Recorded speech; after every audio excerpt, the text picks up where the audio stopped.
नमस्कार दोस्तों। तो स्वागत है आपका मेरे YouTube चैनल पे। तो आज हम एक इंटरेस्टिंग टॉपिक पे बात करने वाले हैं। तो आपने कभी ऑब्जर्व किया है कि व्हीकल का जो टायर होता है वो ब्लैक ही क्यों होता है, वो काला ही क्यों होता है? तो इस पे आज हम डिस्कस करने वाले हैं। ओके, तो ये बहुत ही इस पे इंटरेस्टिंग रीज़न है इसका। और इसकी जैसे कि ये सिर्फ कलर के लिए नहीं इम्पोर्टेंट, इसकी प्रॉपर्टीज़ के लिए भी बहुत इम्पोर्टेंट है, टायर्स के लिए। तो कंप्लीटली हम डिस्कस करेंगे। तो चलो वीडियो को शुरू करेंगे। टायर को ब्लैक बनाने के लिए कहाँ हम यूज करते हैं? Carbon black. तो कार्बन ब्लैक जो मटेरियल होता है वो हम रबर्स में ऐड करते हैं।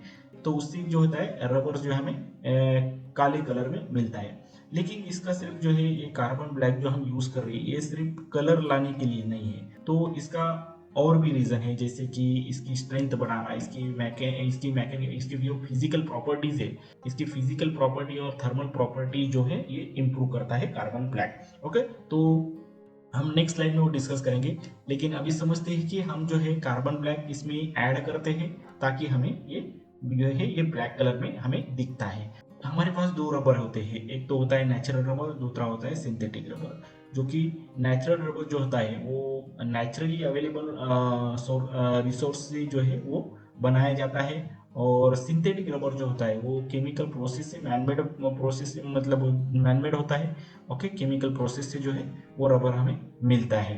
तो कार्बन ब्लैक उसमें हम ऐड करते हैं। और ये कार्बन ब्लैक कुछ नहीं, ये जो है एक जो अनबर्न मतलब कंबशन के बाद जो इनकम्प्लीट कंबशन होता है तो उससे जो भी वो कार्बन जो स्टिक हो जाते हैं, कार्बन पार्टिकल जो स्टिक हो जाते हैं, तो वो फाइन पाउडर होता है। ओके, एक फाइन पाउडर होता है अनबर्न्ड मतलब कंबशन में, इनकम्प्लीट कंबशन में जो पार्टिकल रह जाते हैं कार्बन के, तो वो जो है वो कार्बन ब्लैक होता है। तो carbon black is derived from the suit. Suit यानी कि एक फाइन पाउडर होता है कार्बन पार्टिकल्स के, तो वो जो है उसको सूट बोलते हैं। और उस सूट को बाद में जो है इंडस्ट्री में प्रोसेस कलेक्ट करते हैं और बाद में प्रोसेस करके कार्बन ब्लैक बनाते हैं। और ये कार्बन ब्लैक जो है ये बहुत ही हार्मफुल होता है, इन्वायरमेंट के लिए भी हार्मफुल है और हमारे हेल्थ कंडीशन के लिए भी ये हार्मफुल होता है अगर हम इसको इनहेल कर लेते हैं तो ये कार्बन ब्लैक जो है इसको जनरली जो है टायर्स में यूज किया जाता है। जैसे कि यहाँ पे हमने देखा कि टायर्स में ऐड करते हैं, रबर्स में ऐड करते हैं,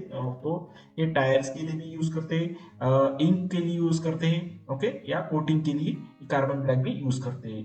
तो ये कार्बन ब्लैक के एप्लीकेशन हो गए।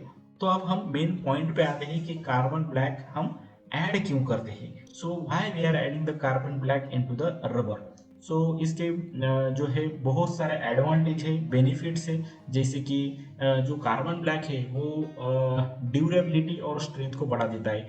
यानी इससे क्या होता है कि जो रबर है वो स्ट्रेंथन हो जाता है, उसको स्ट्रेंथ मिल जाती है। ओके, वो जल्दी जो है वियर आउट नहीं होता है। ओके, और जल्दी वो उसके जो सरफेस है वो सरफेस जो है वो टकला नहीं हो जाता है। ओके, एक्चुअल में ड्यूरेबिलिटी है, जैसे कि वो लॉन्ग रन पे चलता है, यानी कि उसकी लाइफ जो है वो बढ़ जाती है कार्बन ब्लैक ऐड करने से। सो ओवरऑल अगर देखें तो ये जो है ये मैकेनिकल प्रॉपर्टीज को जो है मैकेनिकल था मतलब प्रॉपर्टीज को यानी कि फिजिकल प्रॉपर्टी जो है ये इसके इम्प्रूव कर देता है। ओके, और दूसरा है कि थर्मल प्रॉपर्टी को भी ये जो है ये इम्प्रूव कर देता है। यानी कि अगर टायर में हीट ज्यादा बिल्टअप हो तो ये एक मेन प्रॉब्लम है टायर्स का, इसमें जो है ज्यादा हीट जो है वो मतलब बढ़ जाती है और हीट जो है अकुमुलेट हो जाती है टायर में। तो कार्बन ब्लैक क्या करता है, कार्बन ब्लैक हीट को डिसिपिएट करता है, उसको मदद करता है हीट को जो है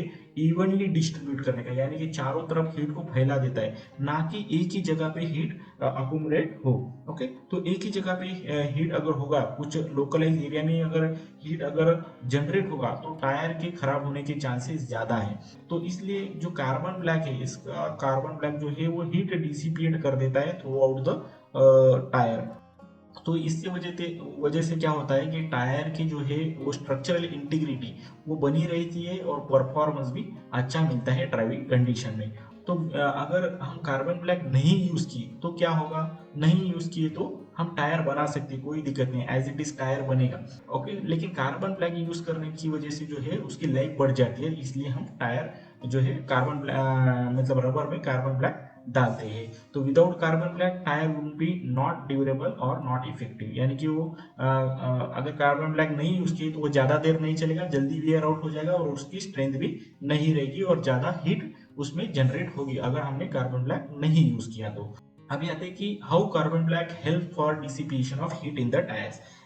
यानी कि कार्बन ब्लैक जो है वो कैसे मदद करता है हीट डिसिपेट होने, यानी कि अंदर की जो पूरी गर्माहट है वो बाहर निकालने में कैसे मदद करता है कार्बन ब्लैक। तो जैसे कि मैंने बताया कि कार्बन ब्लैक जो है वो थर्मल प्रॉपर्टी को जो है कार्बन ब्लैक इंप्रूव कर देता है, यानी कि उस रबर की जो थर्मल प्रॉपर्टी है उसको इंप्रूव कर देता है कार्बन ब्लैक। तो थर्मल कंडक्टिविटी क्या होती है, यानी कि हीट जो है वो हीट दूसरी जगह पे लेना या उसको फैलाना या उसको ट्रांसफर करना, कितनी अमाउंट ऑफ हीट ट्रांसफर हो रही है उसको हम थर्मल कंडक्टिविटी बोलते हैं। इसको इसमें जो भी अभी रोड पे व्हीकल चल रहा है तो रोड पे व्हीकल की वजह से क्या होता है, रोड सरफेस और टायर का सरफेस इन दोनों में जो है फ्रिक्शन होता है। तो फ्रिक्शन होने की वजह से जो है अंदर जो है हीट जनरेट हो जाती है, यानी वो अंदर गर्म हो जाता है। तो गर्म होने के कार्बन ब्लैक इसलिए ऐड करते हैं कि हीट जो है प्रॉपरली डिस्ट्रीब्यूट हो चारों तरफ, ना कि एक स्पेसिफिक एरिया पे हीट जनरेट हो।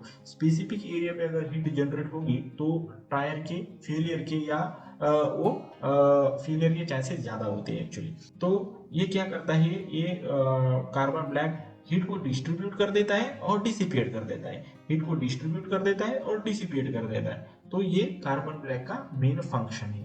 नेक्स्ट है हमारा कि रेनफोर्समेंट। जैसे कि मैंने बताया कि ये कार्बन ब्लैक जो होता है वो स्ट्रेंथ को इंप्रूव कर देता है, यानी कि उसको स्ट्रेंथ को पूरा इंप्रूव करता है। स्ट्रेंथ को इंप्रूव करने की वजह से क्या होगा, उसका डिफॉर्मेशन जो होगा वो कम होगा, इंटरनल जो फ्रिक्शन होगा उसको भी सस्टेन कर लेगा, मतलब जो भी फ्रिक्शन होगा उसको भी सस्टेन कर लेगा और ज्यादा हीट जनरेट होने नहीं देगा। रेनफोर्समेंट यानी कि उसकी स्ट्रेंथ बढ़ा देना। तो तीसरा है हमारा अल्ट्रावायलेट प्रोटेक्शन। ओके, तो कार्बन ब्लैक क्या करता है कि एक प्रोटेक्ट करता है टायर को फ्रॉम अल्ट्रावायलेट लाइट डिग्रेडेशन। तो जैसे कि हमें पता है कि इंडिया में जो है समर सीजन में जो है 48 50 डिग्री तक टेम्परेचर चला जाता है और हमारे जो व्हीकल होते हैं वो व्हीकल जो है वो सनलाइट में ही रहते हैं। तो सनलाइट ज़्यादा होने की वजह से या टेम्परेचर बाहर का ज़्यादा होने की वजह से वो जो रबर का मटेरियल वो जो है वो लाइट डिग्रेडेशन होता है, यानी कि उसकी लाइफ पे जो है इम्पैक्ट आता है। तो उसका जो मटेरियल है वो डिग्रेड होने लगता है अगर ज़्यादा टेम्परेचर वो रहा तो ये कार्बन ब्लैक क्या करता है, ये एक हीट शील्ड जैसा होता है ना, हीट शील्ड की जैसा काम करता है, यानी कि उसको प्रोटेक्ट करता है टायर को कि डिग्रेडेशन ना हो अंडर अल्ट्रावायलेट लाइट में। Ultraviolet exposure can cause the rubber to break down and leading to heat built up and reduces the structural integrity. अगर कंटिन्यूसली अल्ट्रावायलेट के एक्सपोजर में अगर हमारा व्हीकल रहा तो वो जो है वो रबर की लाइफ को कम कर देता है और अंदर हीट भी ज़्यादा जनरेट कर देता है। इसकी वजह से क्या होता है कि वो स्ट्रक्चर जो है रबर का वो पूरा जो है उसका स्ट्रक्चर जो है वो चेंज हो जाता है। तो ये ऐसा ना हो इसलिए जो है हम कार्बन ब्लैक ऐड करते हैं। तो so by shielding the rubber from ultraviolet rays carbon black helps to maintain the tyre performance and heat management. तो ये कार्बन ब्लैक जो एक तरह का हीट मैनेजमेंट करता है, जैसे कि उसको डिस्ट्रीब्यूट कर देना और डिसिपेट कर देना, डिस्ट्रीब्यूट कर देना और डिसिपेट कर देना। तो इस तरह से उसका काम होता है। तो कार्बन ब्लैक जो है एक ओवरऑल जो है एक परफॉर्मेंस इंप्रूवर का काम करता है टायर के लिए। तो ओवरऑल जो है इसका स्ट्रेंथ बढ़ाता है, ड्यूरेबिलिटी यानी कि लॉन्ग रन में चले ऐसा बनाता है और उसको कंप्लीट ओवरऑल जो इसकी लाइफ बढ़ाता है। और अंदर जो भी हीट डिसिपेट हो रही है, मतलब अंदर जो भी हीट जनरेट हो रही है उसको डिसिपेट करता है और प्रॉपरली मतलब डिसिपेट कर देता है। तो अंदर जो भी हीट जनरेट हो रही है उसको प्रॉपरली डिस्ट्रीब्यूट करता है और डिसिपेट करता है। ओके, तो दोस्तों इस वीडियो में इतना ही। अगर आपको ये वीडियो अच्छा लगा तो वीडियो को ज़रूर लाइक करना, अपने दोस्तों के साथ शेयर भी करना। ओके, और वीडियो देखने के लिए धन्यवाद। मिलते हैं हम अगले वीडियो में। ओके, तो वीडियो देखने के लिए धन्यवाद। Thank you.